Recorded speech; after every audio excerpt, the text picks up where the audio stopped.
සංගතය පැතිරිලාය ගම රට හැම පැත්තෙන් දැනටම දරුවන් ලොකු පිරිසක් බිලිගෙන ඇත්තේ උණවමනය හිසරදයද පළමුව ඇති වෙනවා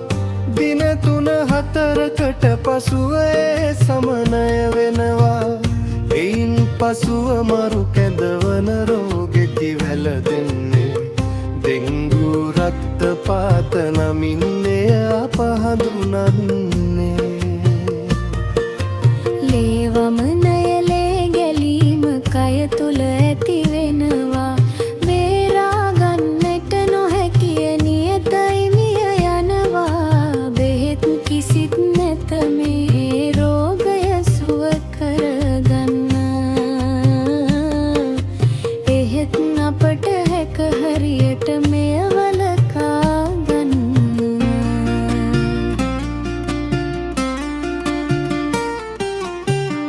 උදේ හවා මధుරු ගීතයෙන් ඔබ පිනවන්නේ ඒඩිස් මధుරුවම තමයි රෝගය පතුරන්නේ පොල් කොම්බ පරණට යර හිස්තින් තුල ජලයේ බෝවෙයි මඩුවෝ සරුවට ඊජිප්ටයි කුලයේ ගෙදර ගෙන සිලි බෑග කිරි හට්ටියේ ජලය ඉරුළු විටදි හැදෙනව මෙහි කීටයෝ සිලි සිලිය ජලය රැඳී ඇති තැන් ගැන විමසිලිමත් මනා